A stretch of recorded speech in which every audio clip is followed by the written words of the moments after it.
What's up, everybody? This is Ricardo Rodriguez. And Matthew Messick. And this is the Profits Over Wages podcast.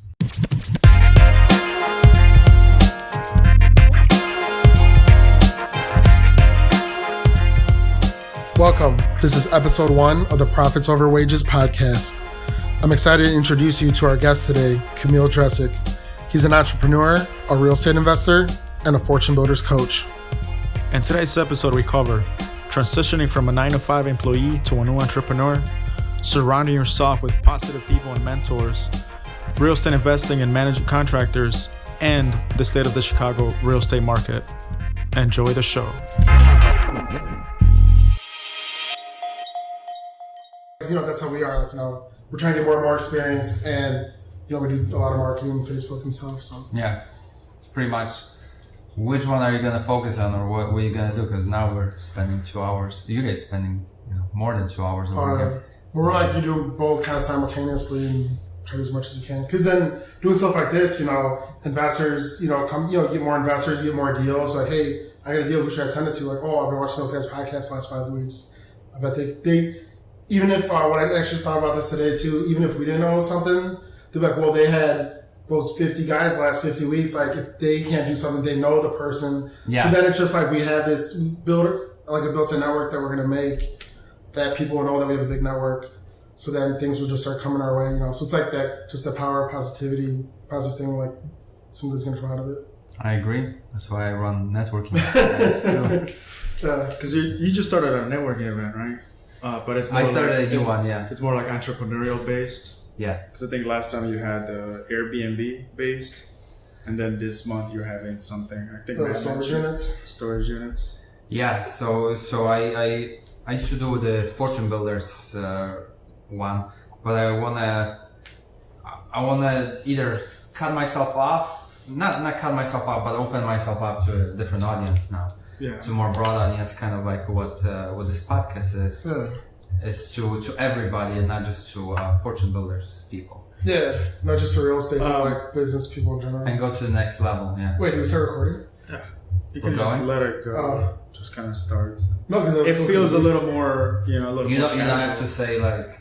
No, we'll do an intro. Yeah. Got it. We do the intro at the end, that way I can summarize the entire episode. Yeah, then you know what you talked about, so then it's... Okay, I'll tell you which parts to cut off then.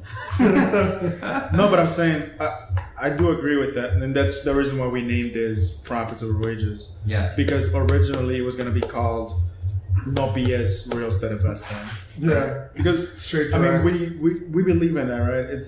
We want to provide content, and that's why we do a lot of free things like tours, and networking events. We host free cash flow events. We do all these things for free, just to provide content for people. Because when we first started, that's something that wasn't available to us. Yeah, and it also benefits us in being able to find possible partners, whether it's on the money side or on deals. Just different things.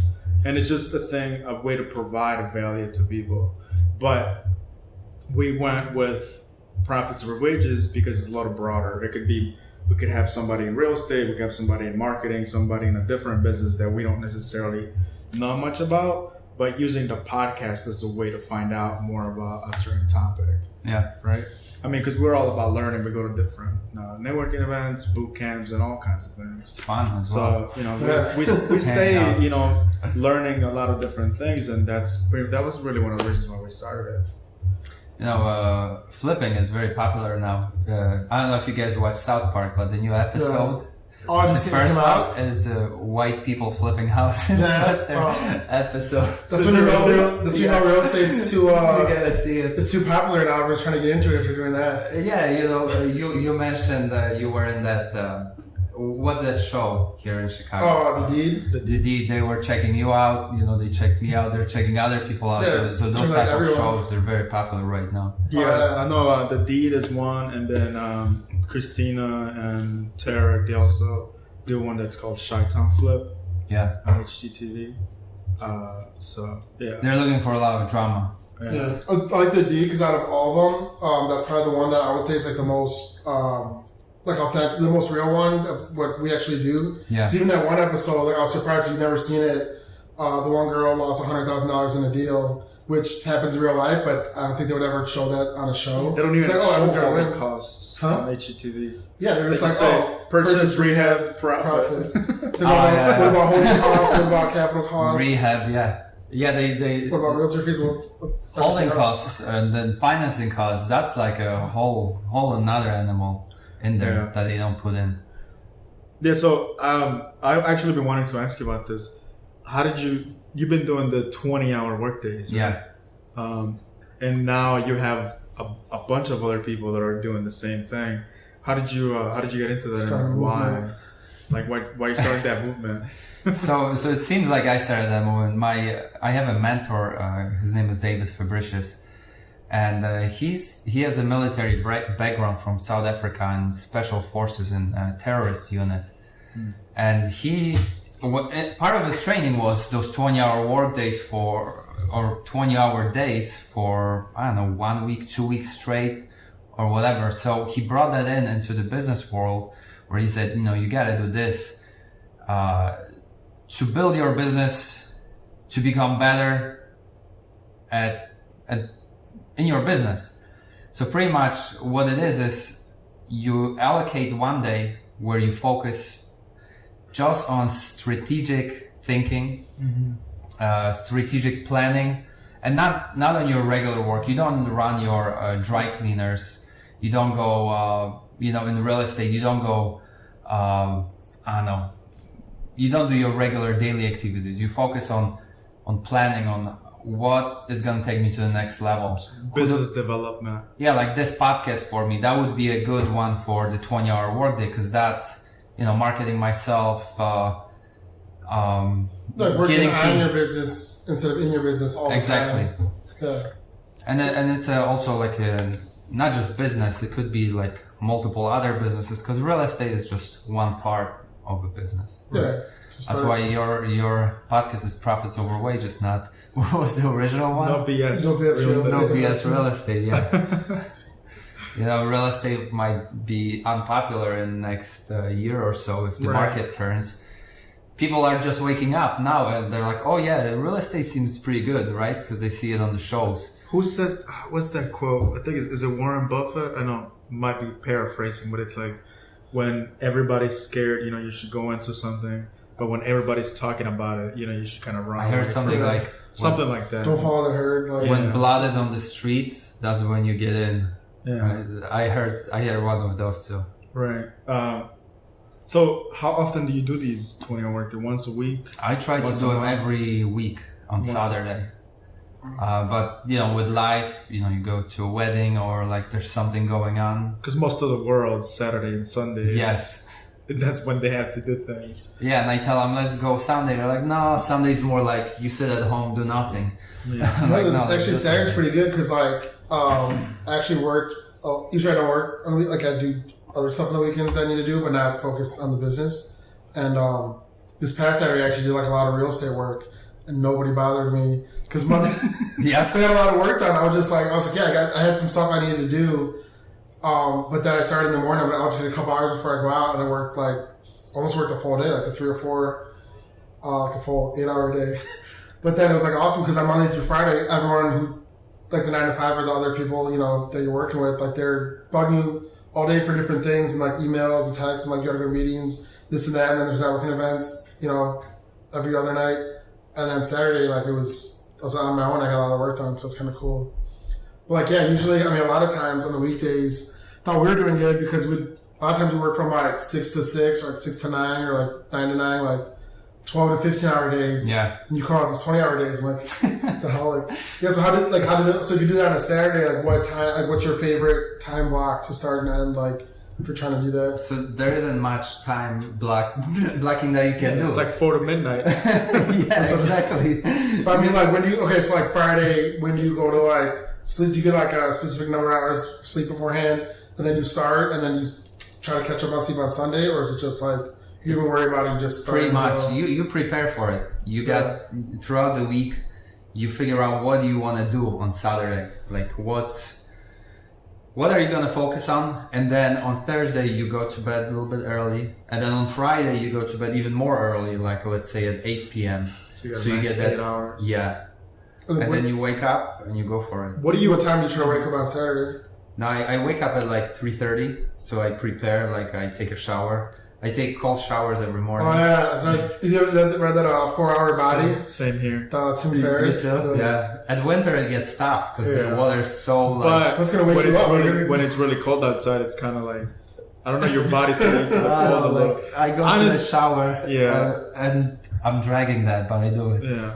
I've been doing it for, I think, on and off for like 4 or 5 years. Yeah. What, cold showers? Yeah. I mean, I start a little bit, when it's cold outside, it's hard. So you start with a little, like, lukewarm, and then just slowly turning it, and you're like, I do it all the way, right away. Yeah, I don't know about that. But it's like, oh shit. Yeah, you start like hammering. That's gonna wake you up. You're not going back to sleep after that. No, and it's not only that, but it's the feeling for the next couple hours. Like when you get out, your body's just like, like your body's cold, but inside is warm, and then you just feel like doing shit. It's really cool. It preps your body physically, also mentally. It's like the first challenge of the day, and you've completed that. And it's a pretty hard challenge because nothing else is gonna stress you out or give you that big of a punch the rest of the day. Yeah, the anxiety, getting over the anxiety of jumping or turning the dial into like super cold water. It's yeah. If you can get over that, the rest of the day you can kind of feel like, I don't know how it is for you, but for me, like I get less sick, when I do cold showers in the morning. I don't usually get sick that often either. I never get sick. Yeah. Right on. Nice. So shit in those 20 hours, like you said, it's mostly business development, right? So things like systems and setting, like what do you actually focus on during those 20 hours? So mostly it's like what I've been doing, is it working? What am I gonna do next? That's pretty much, because that's the best. Like check out, was what I said before, is it working? Should I change it? Should I keep going at it? Am I doing it long enough? Maybe there's something a little that I have to change. And then making that plan for next week, adjusting that long-term plan, that I have going on. Has it benefited you quite a bit? It definitely exposed a lot of weaknesses that I have, that I know what I have to work on. Also, working with a mentor, that exposes a lot of weaknesses. It's tough, because mentally you think you're the shit, and then here's my shortcomings. Because it's different with like when you have your own business, like you're your employee, you're working for somebody, you have a lot of different coworkers, you have your boss, like you're gonna be kept on track by your boss. If not, you're gonna get in trouble. They're gonna get fired. Yeah, when you're like a business owner, there's no one to keep you on track.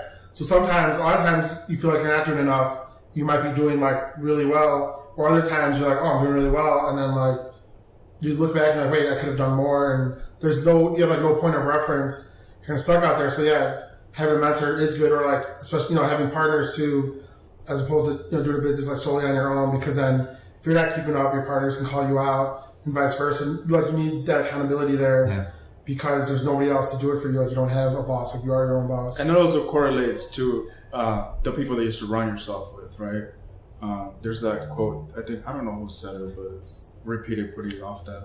You're the average of the 4 people that you hang out the most with. 4 or 5. Like the 4 or 5 people. Because if you think about it, when you see people and they all dress exactly the same, when you hang out around the same person, you have the same mannerisms as well, right? So it's like, I think that makes a huge difference. And, obviously surrounding yourself with a mentor who's going to look at your business objectively and not biased as a friend or somebody like a family member would. Yeah, your mentor is not your friend. Right. Maybe, but not most of the time. He's like kicking your ass, pushing you. Sometimes I get a little bit angry, at him, but then I think, he's right. So it's tough. So is that the only mentor you work with? Or is it just a business coach sort of situation? He's a business coach. Yeah, he helps me out with he's doing life coaching as well, but it's all geared towards business. Okay, interesting. I had some other coaches before, but you gotta find the one that works for you, the one that wants you to do better than he does. because otherwise he'll stop you at some point because he doesn't want you to overpass him. So you want that mentor and somebody who's actually invested, you know, in you, like somebody who wants you to really succeed. How did you guys meet? Well, I actually met him through FortuneBuilders. Nice. I went to some of his trainings. Got some scars, you know, because I did some badass trainings. Yeah. Yeah. Like literal scars, or Yeah, like I got a scar right here. There's a bump I'm gonna have on my head for the rest of my life. No, he didn't do anything. Like we did some like military type of training. Oh, is that what you told me? You did like paintball or something? You got too into it? That was that like different those plastic, like almost like BB guns that we were shooting. And so I jumped over a barricade, and the guy in his defense smacked me with his gun on my head.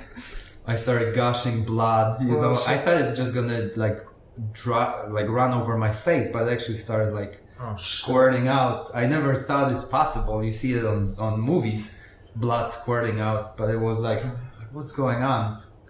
But they patched me together and we went back in. It's good. Back in. Don't give up.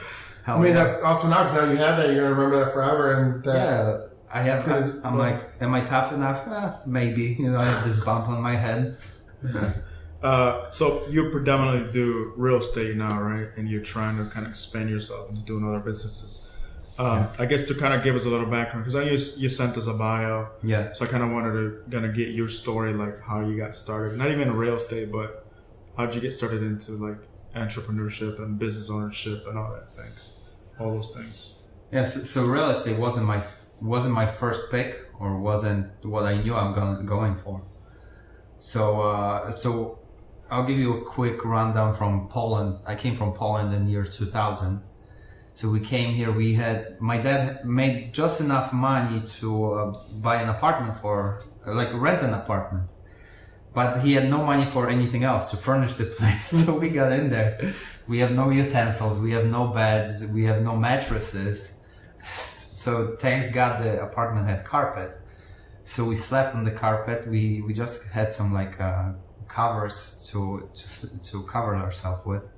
So that's how we spent few first weeks. And then the food, we didn't have plates for first, like, I don't know, week or 2 weeks. So we bought the pizza with the cardboard on top of it, and we ate the pizza. So that was our start. And then my mom, my dad, they worked hard. So, you know, we moved on from there.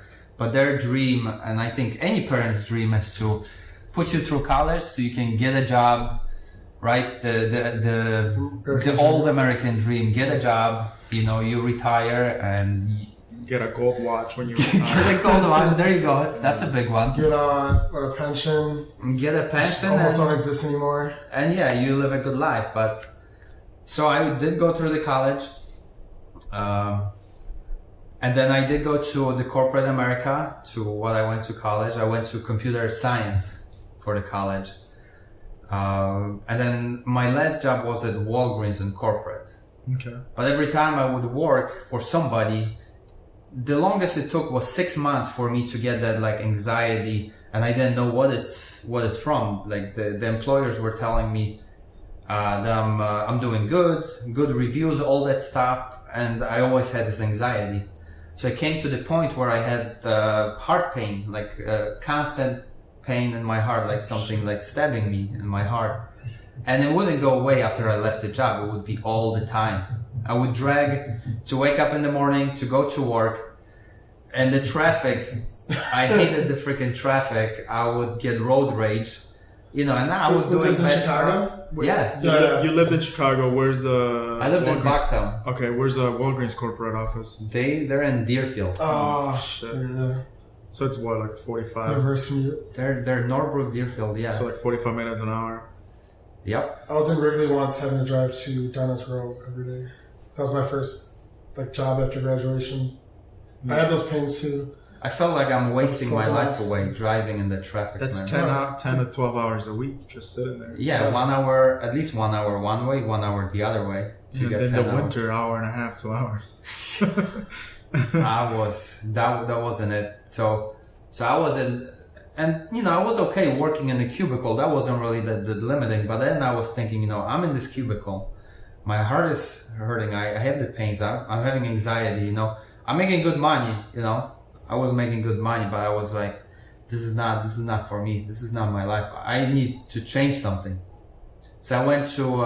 I thought if I become a manager, that will do it for me. So I went to UIC, get my master's degree, and that's where I figured out, like after a year and a half, that I really want to be an entrepreneur. That I want to call my own shots. I want to do I want to make my own mistakes. I want to implement the ideas that I have into my life, even if I fail. Right. At least I know it was mine. You gave it a shot. Like when your parents tell you, "Hey, I tried this before. You shouldn't do it," but you're still like, "What are you talking about?" I gotta try. You fail doesn't mean I'm gonna fail. Yeah, exactly. So even though I'll probably fail, I still want to do it. It's kind of like that.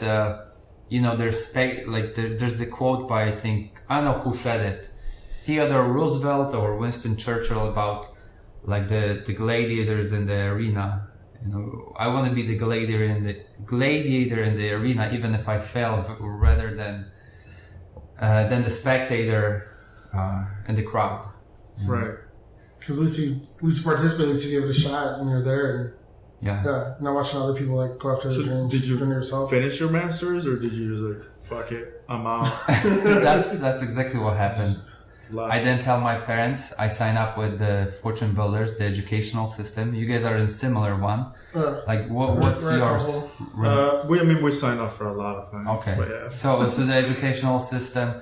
We're like kind of education junkies. We've gone to probably 7 or 8 boot camps, like different seminars, podcasts, which is why I got the idea for this. Read a lot of books, and it's kind of. And you guys are doing it. Because information is key, right? The way I look at it is I would rather pay maybe a couple grand and learn from something who's done it before than go and do my, like say real estate, go and do my first deal, make all the mistakes, lose a ton of money, and maybe learn a quarter of the things that I would have learned if I paid somebody to teach me how to do it. Because you can always make the money back, but that's what everyone looks at. You're never going to get it back.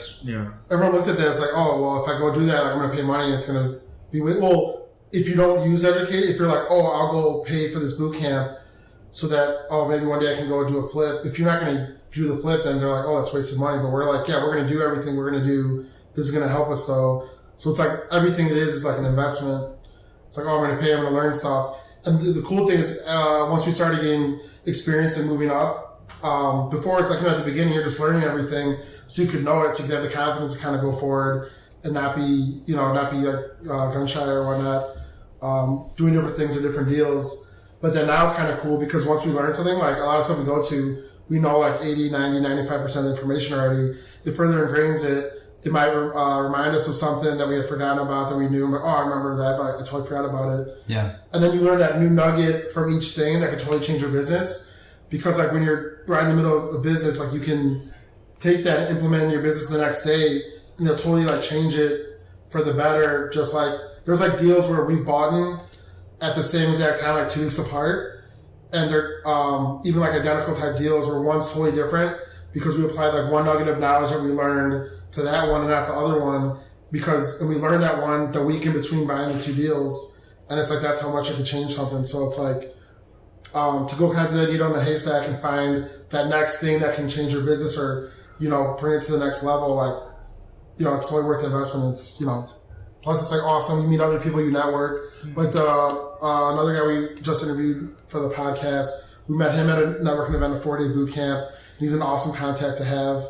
That went really well, and that's I met you at a networking event like that you were hosting, and when we first met, like I had no experience. I was like, I think it was like 2 or 3 years ago, and we had some stuff, but we kind of didn't really know what we were doing, and then then we started doing a bunch of deals, and like now we're here, and then so it's networking, education, like that's kind of 2 biggest things that I always push for like new business owners, and then to sustain throughout any business that you have.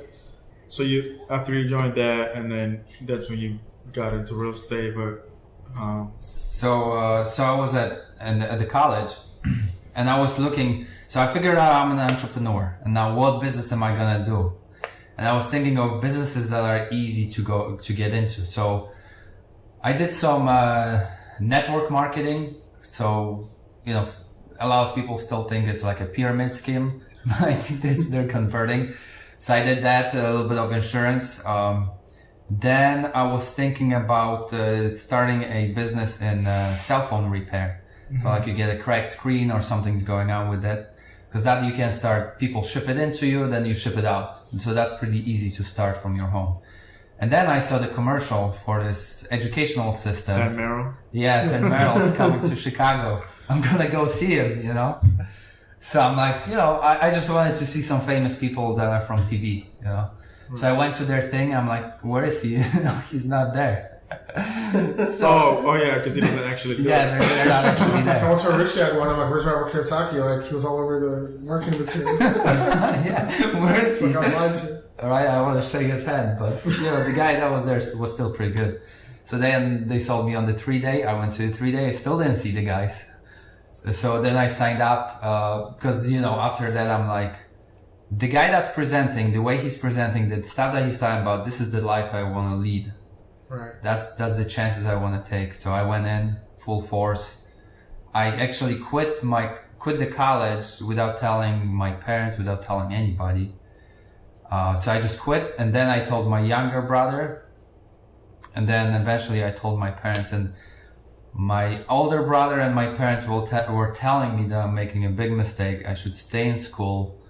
That I'm making a big mistake, and I remember this was very clear in my head when they all were in my parents' house. And I told them, remember this day that you're telling me not to do this. I'm going to remind you of this day. And you're going to say that, you made a mistake by saying what you're saying right now. I'm going to make you eat your words. Yeah, I was like, I'll stick it to you. It's pretty bossy. I I know, but it's like, you better fucking make some shit happen now. Yeah, exactly. You're right. Because you damn well know your brother, it's always going to bring it up. Or I better not come back to the Christmas party.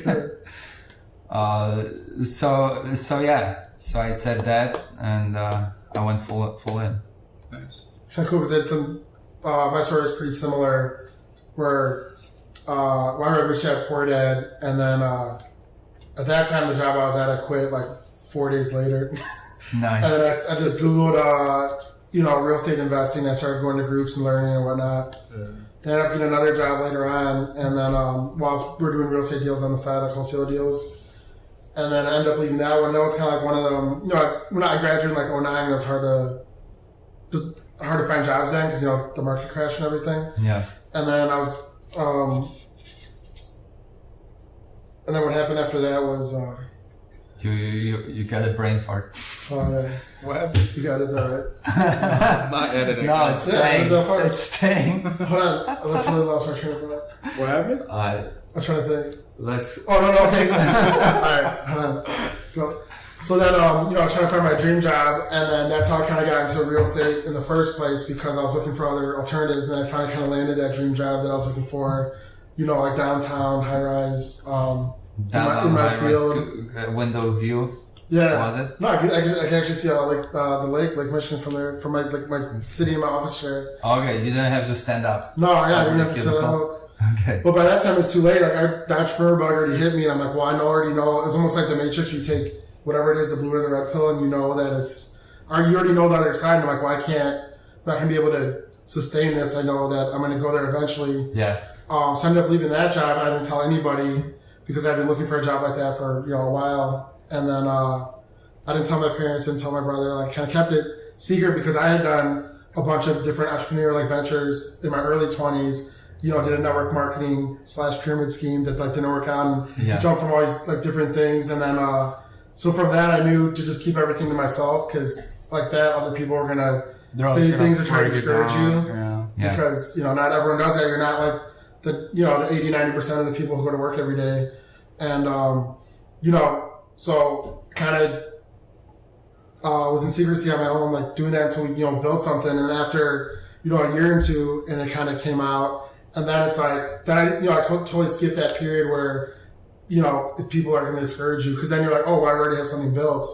And then people see that and they're like, oh, when did you start doing that? Like, oh, that's awesome. And they're like, So I kind of planned that ahead of time because I knew it was coming. But like I also went through that phase that you're talking about. So like I can totally relate to Yeah, for me, I didn't. Since now we're telling our stories, I guess, but for me, it was a little bit different. My parents had always been business owners, and they had always at least given it a shot. I myself moved here as well when I was like 15 years old to the United States. Same here.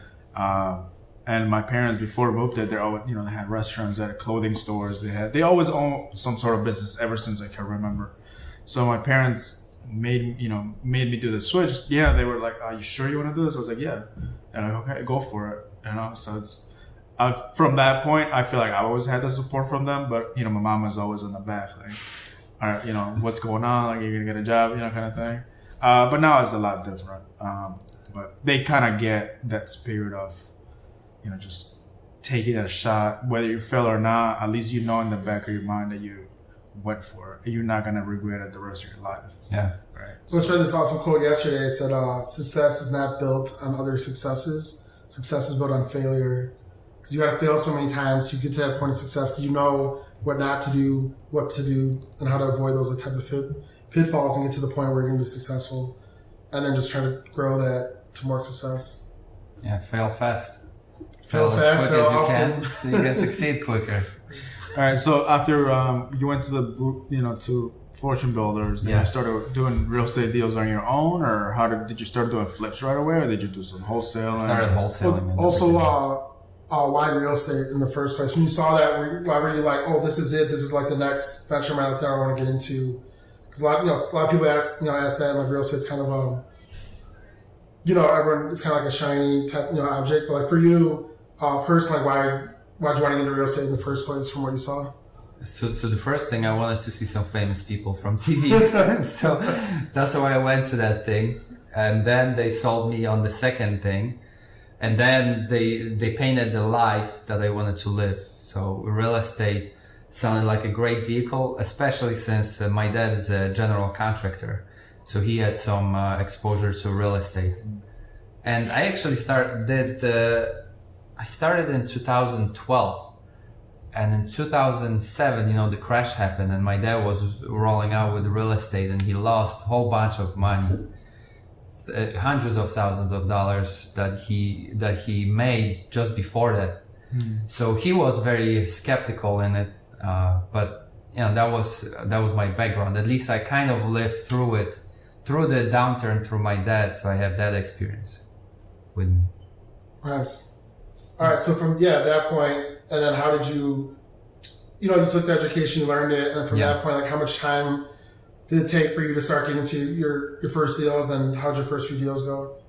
So I hear a lot of stories of other people because, I coach other people in real estate.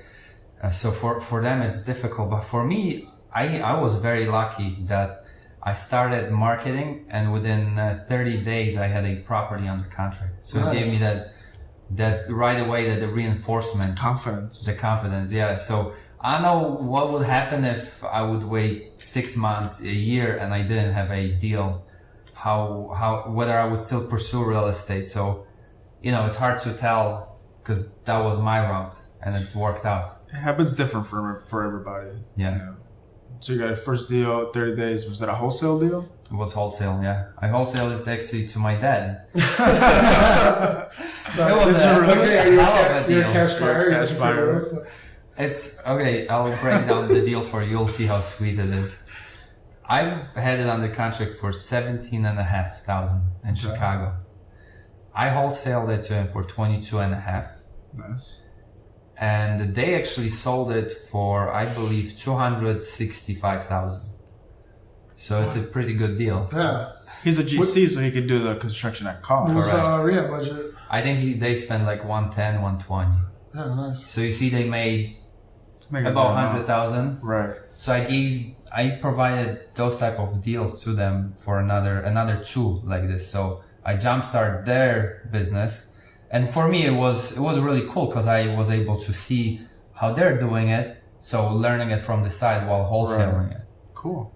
So that was really beneficial. And then after that, you jumped into doing flips on your own.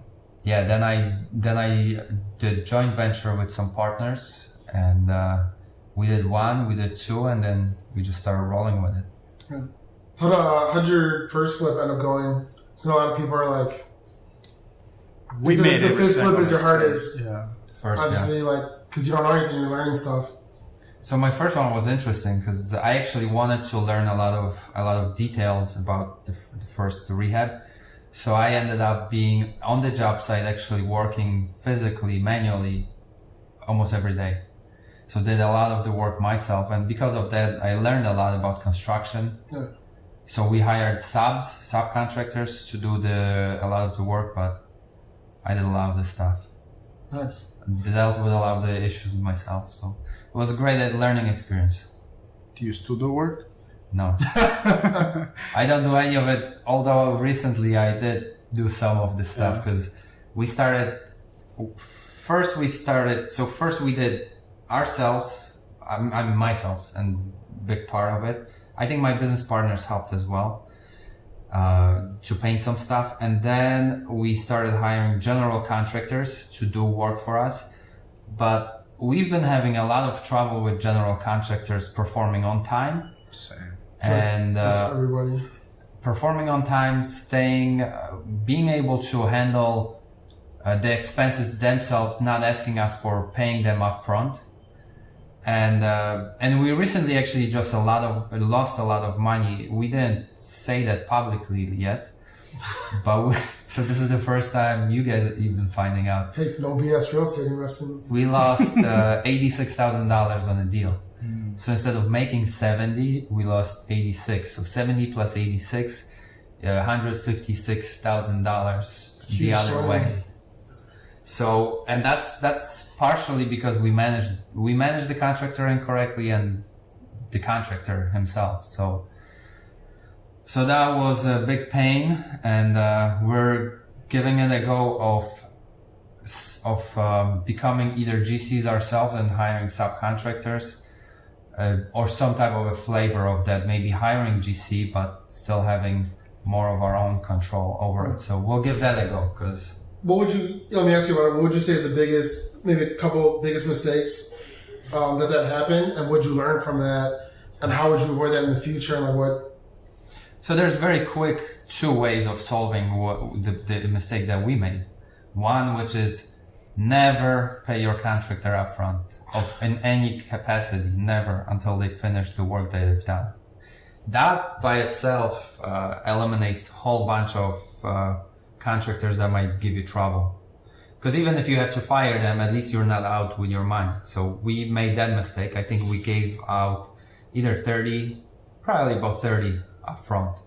It was a big project, like $250,000 project. So 30 percentage-wise isn't that big, Right, but still that's $30,000. And then what we didn't do is we didn't hold them up to a particular schedule, or let's say I didn't hold them up because I'm in charge of it. So I let him slip. He kept slipping. So month after he's supposed to finish, we fired him finally, and he was maybe 20-30% done with the project. Yeah, we've had the same issue as well. Yeah. I actually just happened to us in a project that we're doing. I think we had paid him about $80,000 because we made the same mistake, and he was I did the math, and he was maybe 35-40 into it, and he said he didn't have any more money to do the rest. Well, like his numbers too that he gave us of what he did, like all the numbers came up to like what we paid him. Yeah. And the numbers weren't super far-fetched, but they're like, something doesn't make sense here. So we ran the numbers, and he was like, maybe he had done $40,000 worth of work, and he had already gotten paid like 80.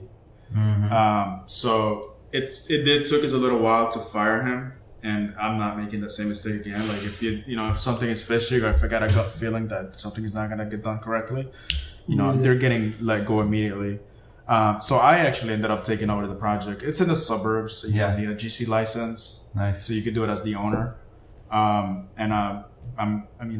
He was maybe 30%, 40% done when I took over. I'm maybe a week or two out right now. Nice. And like probably quarter of the time that he had the project. And Ricardo literally got more done in 6 weeks than he did in the 6 months before that, like literally. So And though one of the reasons why we hired at GC was because, we want to scale, we want to do a lot of things. So I don't have time to be managing and delivering and hiring and doing shopping. All these things that a GC does. Yeah. While we have 5 or 6 projects going on at once. So we're like, let's hire a GC. And it just didn't work out correctly. And until now, we haven't, I think we're on the 13th project. We haven't hired the same guy back to back. Same here. Oh, yeah. Since. I even fired my dad. It's nothing against contractors, and I'm sure people listening are like, maybe you're just dealing with the wrong people. Maybe you're just not hiring them correctly.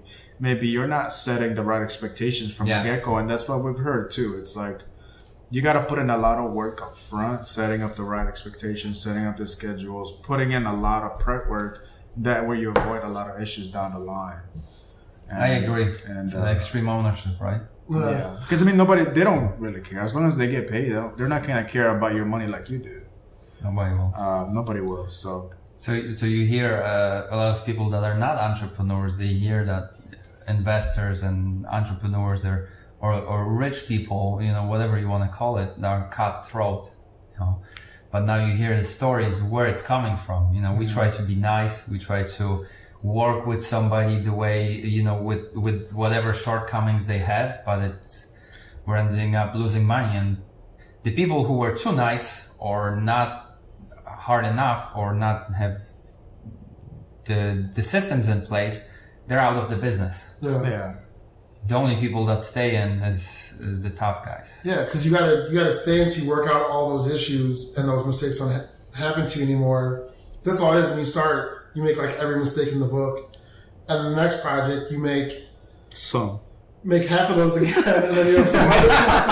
And you might do the same mistakes like half, and then you make some new ones. But then a lot of stuff goes better, and then you just keep going. And by the end of it, you minimize a lot of those. And that's the thing is, if you can't sustain, 2, 3, 5 years, 5, 10, 20 projects, you can't. If you don't stick it through those tough times and get to the other side, then you're just going to give up. And you're going to be like, oh, real estate doesn't work. And you're going to go back home and go do whatever and, go get a job. Well, you get through those rough patches and then you'll still make mistakes here and there. You'll lose money on a deal here and there. But like for the most part, you're going to start doing a lot better. And those times are over until a giant crash happens again. Man, I don't think it's going to be a giant crash. Maybe a small correction, but nothing like happened in 2008. I agree. So for you guys, you guys see any change in the market recently, like this year, last year? I was just actually listening to the news on the way here, and they're saying that home sales are down like 3.5%. But that's also because of the time in the market. Yeah. Right. We're going into the winter. And there's yearly cycles, but then there's also bigger cycles, multi-year. It's getting a lot more competitive finding deals than it did a couple years ago. Yeah. There's a lot more people doing it. And not necessarily doing it as a business. It might just be somebody who went to a boot camp and now they're doing their first deal. So a lot of the time they're overbidding and getting their first flip, and they're beating us on the bids, on like the offers, but they're overpaying. They're overpaying, and I just look at them like, there's no fucking way these people are gonna make money. I agree. And obviously we back out because I'm not going over this much money, and then they offer 20 grand on top, but I'm like, they want to be the reality TV shows in their own world. So the other thing too that can happen is like you have that person that they buy it cash and they don't have those financing costs that someone running a business has, so they can afford to buy one or two deals with all cash, and there's a lot more margin in there where it actually would work for them if everything else goes correctly.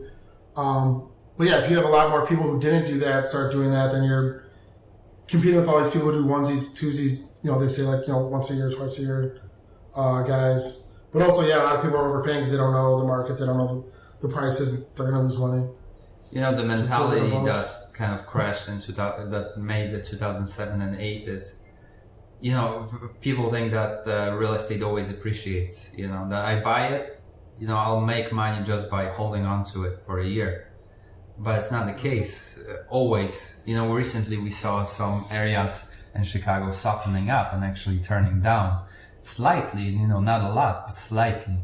And people that were betting, We noticed that here in Roscoe Village a little bit. people that were betting on, okay, even people that were saying, okay, here are the comps, the current comps, I'm going to go off of that, and not even thinking, okay, it's going to appreciate. They suffered a little bit. You know, some people that were betting too much, they suffered a little bit more. And I know some people, and you know, we had one loss, you know, in Evanston that we were thinking it's actually going to be a little bit higher, but it wasn't. So. Well, that's why you got to buy low enough and make sure there's enough cushion where you can sustain those. I mean, like for the one that we had, we bought at such like a great discount that even, you know, the contractor who obviously got overpaid, like we have enough profit after the deal that we're still a profitable deal. But if we had bought, like, you know, if we had competed with somebody else and trying to overpay, and like, well, the numbers look good, like they're right on the fringe. If everything goes perfect, we'll make like our minimum profit. It's like, no, you don't expect everything to be perfect. Yeah. You want to buy with like that hedge, so that if everything goes perfect, you're going to make a great profit, and some stuff happens, and you're going to make an okay profit. But yeah, nothing like that's to me, that's like the hardest part. Is like, you know, we always talk about, you know, we always have the discussion where finding that, you know, some people think finding the deal is the hardest part of this business. Other people think it's finding the money. In my opinion, it's a little bit of the deal, but what can really make you or break you is the construction. Yeah. You could have a great deal at first, but if the construction goes wrong, your 30% ROI is going to go down to like 4 or maybe even negative. Well, also that I had recently just found this out like 3 days ago. That specific contractor is like a professional scam artist, and what is it? Screwed up. The guy that we fired. No, we're not going to say it live. But What? we'll tell you. He's gonna Yeah, I just told you. We'll tell No, you. he scammed over someone else that you know that we just were with the other day. He screwed him over on 2 projects. Write it down on a paper. I'll say it.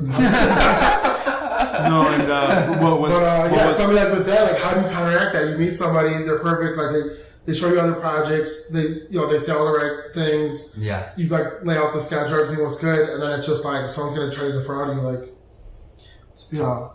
That's why you want to get a lot more background checks, references, talk to other investors, and then actually we were just talking about this the other day. Just kind of go talk to all other experienced investors. We're starting a blacklist. Starting to join a contractor blacklist. You guys started blacklist yet? We're starting a blacklist. Only by experience. I've been thinking about it too. Yeah, we got to start one. Yeah, like a Google Drive spreadsheet, password protected, has a list of all the contractors and how they screwed you over, and then a list of all the good contractors. And then so you know you can tell it's like only one person has ever used them. But you get one guy that's like, yeah, he screwed over 5 different contractors. Like, you know, put that out there so it doesn't happen anymore and try to prevent that. Yeah, it's gonna be like Angie's list. So I feel like a lot of other people, they say, you know, for instance, like other industries or even like a lot of realtors are very competitive. I feel like with investors, everyone's like, oh, aren't you guys like, you know, competing? Like, why are you going for the same like deals and stuff? But if you invest, there's so few investors that get to like the experience level that we always try to collaborate with other investors. You can do deals, or we've got wholesale deals, not even wholesale deals, but just deals that another investor didn't want to do, refer to us because they know that we can do the deal, and they're not even a wholesaler, and not trying to make a bunch of money, and they're just like, oh, you know, I heard about this, I can't do it right now, I have too many projects going on, here you go. Yeah. So we actually look out to go and meet a lot of other investors and people with experience, because I feel like the more people, you know, if we all help each other, we can do a lot more than if we're just on our own and like, you know, by ourselves. I feel like it's a lot more collaborative than a lot of people would think. Yeah, we'll be coming out with a blacklist soon. Let's do it. Well, I don't know what's the legalities behind it, but we have to keep it pretty secret. Well, once it's developed, I'm going to go public with it. You gotta make my half of it. No, I mean, honestly, I don't even care. I just don't want somebody else to get screwed like we did by the same guy. And knowing that he screwed over somebody else in another deal, that makes it even more real. Twice. And not only that, but when we switched the GC, the city, you know, the inspector came out again to see what was left to do on the scope. Yeah.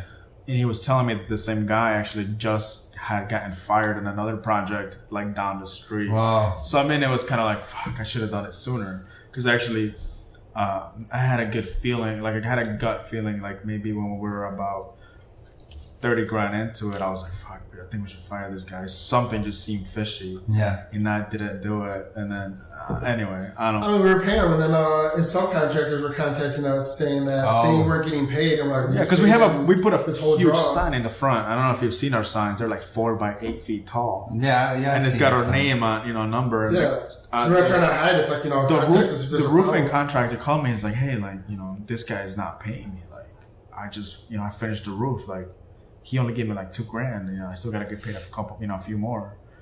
And he's not even answering my calls. And I'm like, I already paid him for that, so I don't know what to tell you. Yeah. And it's like, and now we use him on another project. So we basically took all the subs from this contract. All the subs were good. Yeah. But, the contractor wasn't. The drywall guy sucked. The drywall guy sucked. He still calls me to this day if I have any more work, and I'm like, bro. Well, if that's the work that could turn out. We had to resand your. We shouldn't be having to resand what you did, a month ago. Yeah. Before painting, like it should have been perfect, or at least decent. Semi. Obviously, there's a reason why you're calling me right now because you have no work, right? True. But anyway. Well, yeah, that's something's gone really well. And, you can't do that in Chicago because you need a GC license. So actually, Ricardo's thinking about getting his, so that we can kind of. So like what, Chicago GC license or which one? Yeah. Because you said in the suburbs you can get. You can do it as a homeowner and do everything yourself. So I can give you a quick stat. So we recently just did one project in the suburbs where we subcontracted all of the work. And that's where I actually did some of the work, because still figuring it out. But the work that I did maybe $2,000. So it cost us $25,500 to do the project. Mm-hmm. And the lowest bid we got was 35 something. And the 25 that I said is already with some change orders that would cost probably like 2-3 grand more. So we're looking at 25.5 versus 37, and that's the lowest bid. Other bids were coming in at 50. So you're not supposed to take always the lowest bid, because usually that guy is bad. What's the thing? You take the lowest bid and it's underbid, and then when you get towards the end of the project, they realize they hit you with change orders. They bring it up to the 50 that the other guy said. Yeah, or they just give up or walk away or stop paying the guys. And that could have happened on that project, but yeah, that's. I always want to get like 3 to 5, and then you get like 3 that are in the same general range. The one that's way low, you're like, I don't know what that guy's problem is. And then you get one that's way high, and you're like, yeah, don't use those guys. So you're transitioning into just straight entrepreneurship and doing different kinds of business, because the way that the market is going, you're seeing that's maybe slowing a little bit, and you don't want to put too much time into real estate. Is that what's going on, or no? You're kind of just diversifying. As you said, it got more competitive, so it's harder to get deals. So we're not being desperate. We're just not doing deals that much. Right. We slow down in our business. We're adjusting. So instead of going for those high-end properties, we're going only until 420,000 ARV, so sale price of the project. Oh, FHA caps. FHA cap. That's smart. Yeah. I'm like, what a specific number. It's $417,000. That's the max ARV. Because you got the biggest pool of buyers right there. Yeah. So we're not doing the big deals unless it's a killer deal, and we know that even if we slip in 3 areas, which is rehab time and ARV, we're still good. Right. So it would have to be a killer deal. So that's a big change. And I figured that once I figure out how to do one business properly, you can apply. I can do multiple business properly. So I'm still not doing this business properly. I'm still learning. But after I figure this out, I'm gonna franchise my knowledge into multiple businesses. That's kind of what I was thinking recently, because any company in the first 2 years is like your startup company, right? In your startup phases, you got to get over those humps and whatnot, and that's why like a lot of just kind of like pure business loans, they won't lend to companies that don't have like 2 to 3 years of experience or revenues or whatnot. So yeah, like definitely, what I was thinking like, everything that we're doing is like, I'm learning all this real estate stuff, putting applying everything. And then what I learned after we've kind of done all this, I'm like, a lot of this stuff has nothing to even do with like real estate or like all the stuff that seems so hard. It's actually just like running a business in general. I'm like, it's probably 80% running a business. The other 20% was like, real estate or this industry like specific. Yeah. But then once you kind of get to that point where you kind of have everything, set up and it's, running smoothly, I'm like, I could just go start another business in another industry. I already have 80% of that knowledge. I just got to learn the 20% of that industry. But a lot of the concepts apply the same. And so that's kind of why we started this podcast too. So we can learn about other businesses and, start expanding, Because we've thought about, cannabis, and all that industry. I know Matt's been Chicago?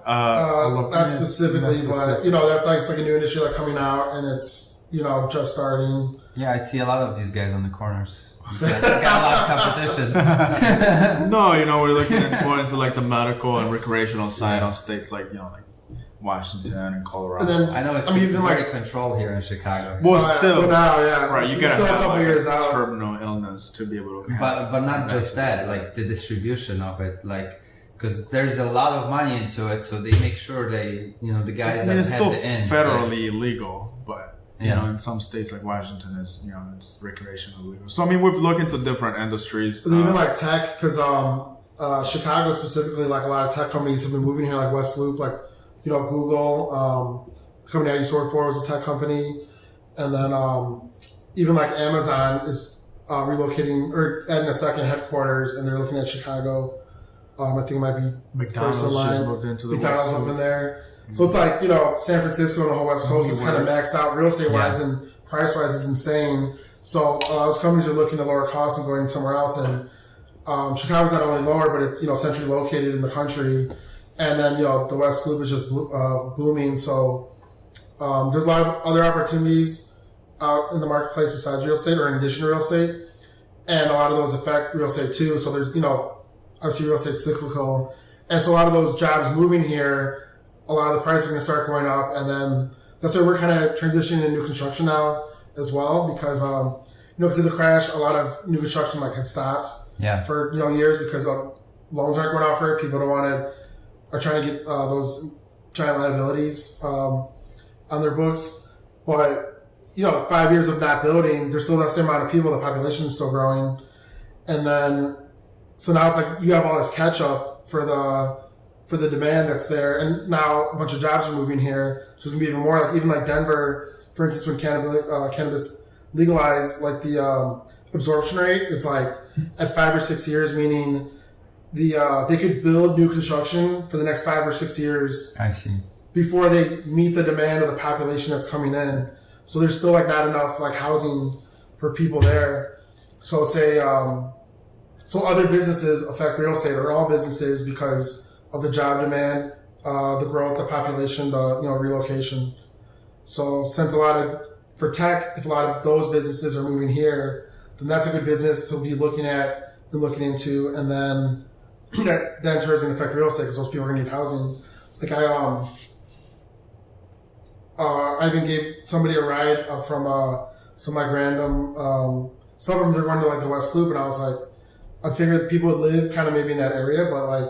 People got to live wherever they want. They want to be in like a suburb type area. So, a lot of the northwest side, it's kind of like suburb, like single family housing. Yeah. But those are just some like market indicators and some things to look at to kind of see what's going to affect what and kind of be on top of to look at. What businesses are you looking at? Have you started to look at anything besides real estate? I'm looking into other businesses. Well, it's the same thing, because I think we're both just getting started on like other business opportunities that, come up. I'm interested in something online because online is either some kind of a product, like, even this podcast is a product, even though you guys aren't monetizing that right now, but, something like that, some type of recording, some type of a book, worksheets, information, something, information. Also, I was thinking of creating some type of branding. So it's actually for young entrepreneurs. I think it would be like a few items for every either entrepreneur or a young gentleman to wear. So part of so I wear a knife with me every time, all the time. I don't see a lot of people wearing a knife. Why? It's like a pocket knife. What's cool about it is, especially when you're in real estate, like you go inspect the property, you can use it as a screwdriver. Sometimes I even cut the carpet to look whether there's hardwood floor underneath. Open my mail, open boxes, Try to black guys from hitting you with a gun in the head and blood gushing out of your worst case scenario, it's a defense, but it never, came to it. So item like this, some other items as a package. Like everyday carry kind of thing. Everyday carry. Like I always have a journal with me, a pen. Like a nice pen, to have with you, type of stuff like that. So just very basic, to create like kind of a community and explain like what's the reason behind it. You look a little bit different when you show up with certain items to a party. Whereas this one guy and shirt that says profit. Yeah, that's wild. The guy shows up with the shirt that's like a tuxedo T-shirt, and you're like, I'm here to party, but I want to be I want to be professional too. Sure. But no, like one time we met like a realtor and somebody else, like on the south side of the show, it's like big multifamily. And one of the guys that was there was a property manager, which, I manage our properties, but we were looking for a property manager. And he was very well put together. And he had like a gun, like a holster on the side. Yeah.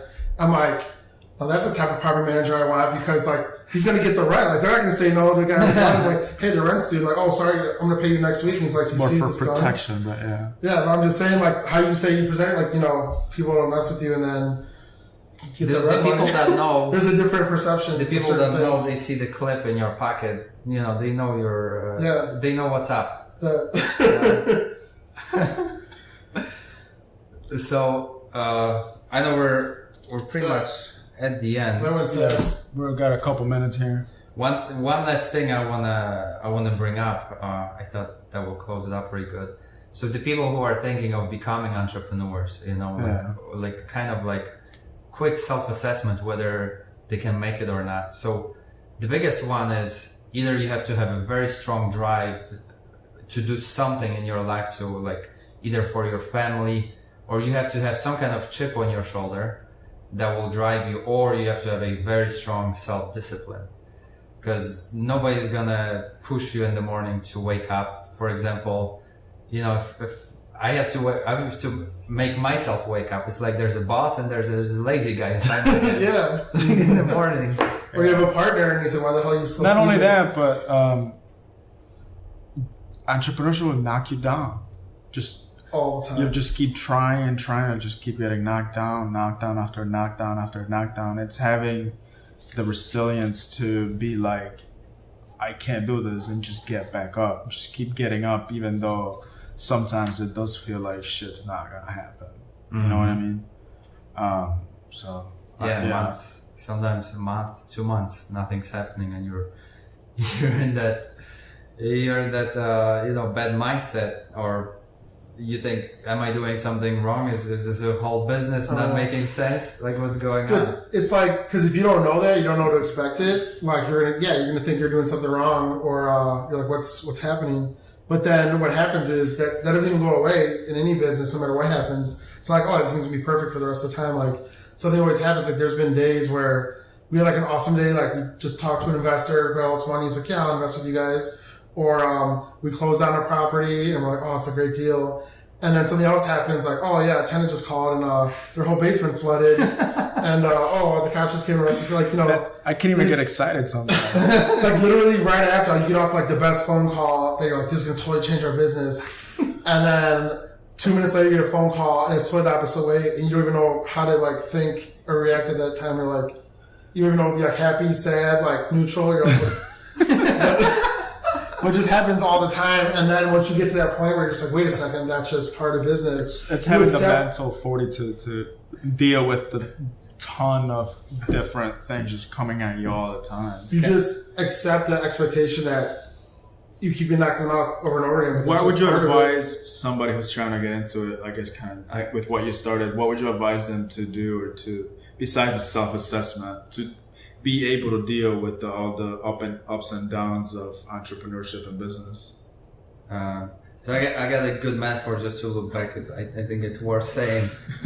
So it's like a girl comes up, kisses you, and then her boyfriend comes and punches you in the face. Yeah, pretty much. That's the big My entrepreneur. lips are tingly. I don't know if it's from the kiss or like this blood coming out. So the advice to give to the entrepreneur. Yeah. So I don't know, just figure out like what are you doing this for, and just go all in. Because I hear, if you go, you can't go partially in, because we're all full in. Oh, yeah. We're going at it. Yeah. How is somebody that's gonna go part in gonna compete with us? Maybe by luck. Otherwise, Steal their shirt. Shit. yeah. better get off my path. I mean, there's definitely no like dipping your toes in the water. Like, what's that saying? An entrepreneur is somebody who jumps out of a plane and builds a parachute on the way down. Yeah. Like, I would say, basically... you can dip your feet in the water, but like, let's say you say for 2 months, I'm going to dip my feet in the water by going full force for 2 months. That's a way of doing it versus like, well, I'll look sometimes, I'll make few offers, It's like, I was talking to my girlfriend the other day, and just told her we just got an offer accepted on a deal. And she knows that we're looking for funding for another deal. And she's like, why are you submitting offers when you don't even have money for this one deal? I'm like, we'll figure it out. What do you mean? It doesn't, if I'm looking for money for funds for one deal, doesn't mean I'm going to stop looking at deals, because that's just not how it works. Right. And you might be like, that lender might not like this deal, but might like this they might like this one. So it's like, you got to put yourself out there and kind of just go full force in, and just know that things, if you put in the effort, things are going to work themselves out somehow. Have that confidence. Be or not, right? So, but at least you'll know that you tried. Yes. And you're not gonna be like, fuck. You're not gonna be 50 or and your cubicle there's still. probably some older people listening. Be like, fuck. well. Like, I wish I would have tried. You don't wanna be in your deathbed wondering what if. Yeah. What if I did that? What if I did that? That'll drive you nuts. That still drives me nuts right now. Even not even 30, but that still drives me nuts when I think about things that I should have done, or that I regret that I didn't do, or didn't go full force. Right. Because that's another thing. You can say yes, I did it, but I didn't give my all. Right. That's a tough one. Plus that, like, anything that you go and do, like, I don't quit until there's like a roadblock. I won't be like, oh, I can't do this because I'm waiting for this other deal. Because waiting is not part of entrepreneurship at all. Like, you got to go. And then, like, I've had that before where I went to I had a meeting with like a guy who was an investor, supposedly, and I had, some deals, and I went, and the meeting just went horrible. It was just like, what the fuck happened? Like, it was just, so why this guy want to meet? He didn't want to like lend. And then, now, like 8-9 months went by, and then I met him again, and he was trying to, came to say hello to be, courteous. And then he's like, yeah, what are you doing now? Like, I'm like, oh, I'm working on these, 4 deals. He's like, you have 4 deals going on? I'm like, yeah, what do you mean? He goes, oh, it's just and I was talking about this and these other lenders I had, and then he came up to me and was asking if I was still looking for investors, if he could invest with me. I'm like, no, I'm kind of good now, we're good. I'm like, oh, consider that. But then, I could have 3 deals in a month or 2 from now, and I could go back to him. Yeah. And then, say I met him a year ago and it went bad, and then I meet him 8 months later, and then it goes good because then tables are turned now, and then I might meet him in a few months from now, and then we do a deal together. But that would have never happened unless I had that deal at the beginning that I went that, oh, I shouldn't have looked for this deal because I was already looking for another deal. Type of thing. So it's always just making those contacts and building those relationships, whether they're good or bad, because something could always happen in the future. And it's you're going for the long term. And that's when I feel like if you're just dipping your toe in the water, I'll be here for a couple months. If it doesn't work out, I'll go back and do something different. It's if you go full force, I'm still going to be here in 10 years. I'm not going to be gone. This guy wanted to JV with us because we met him at a holiday party in Ricardo. Had been going to it on and off for 4 years. At that time, we hadn't been there in 2 years, and the guy recognized him. Said, "Weren't you here 4 years ago?" And he's like, "Yeah." And he's like, "Oh well, the guy ended up wanting to invest with us because he's like, I'm not going to give you my money. You're going to do a deal. Something bad goes happen and you disappear. Yeah. You're not a tire kicker. You've been coming here for 4 years. Like, and he didn't say all that, but that's what we realized. I first met him when we were first trying to do wholesaling. And I still had a full-time job, and 4 years later, we're working on multiple deals at once. Nice. I was like, oh shit, let's do something together. But I think that's a good note to end on. I guess to let people know, where can they find you online? Is there anything that you want to plug? I'm creating a website. What's it called? KamilDrezek.com. Okay. Not Not chameleonaire.com? No, just Kamil Drezek. I think it's, maybe I'll actually. It's good that this podcast is later because I'll go and buy the domain right now. Oh, yeah. Chameleonaire. You got, what, 5 days? I'll check. You're gonna be starting a blog or a podcast? I'm actually interested in doing podcasts, just like what you guys are doing, and the reason for that is it's a good way of just putting out. Because even when we say the things that we're thinking, just saying it organizes it in our head. So that's a big benefit for me. And then benefit for other people is, I think it's pretty cool to see, because you might idolize somebody, for some reason, and then you don't really know what's going on behind the scenes. Like what we just said, I just told you guys we lost a whole bunch of money on one deal. A lot of people didn't know about this, and some people they might even think, this guy never loses money. He's like, whatever he touches, it turns to gold. No, it's hard freaking business. If you meet an experienced investor and they tell you that they haven't lost money on a deal, they're bullshitting. Yeah, or they haven't. Or they haven't really done that many deals. Yes. I think it's a good note to end. Oh wait, really quick. Your meetup group that you started. What's the name of it? Where can they find you on Meetup for that? Yeah, so... is it just a Meetup, or do you have it on Facebook as well? It's on Meetup. Why don't we put it in... I'll put it in the show notes. Yeah, because I don't remember exactly the name, and I don't want to send people to somebody else's Meetup. All right. Okay, cool. I'll put it on the show notes. It's great having you on, man. Yeah. Really appreciate it. Thanks for being on here. For being here. All right. Till next time, guys.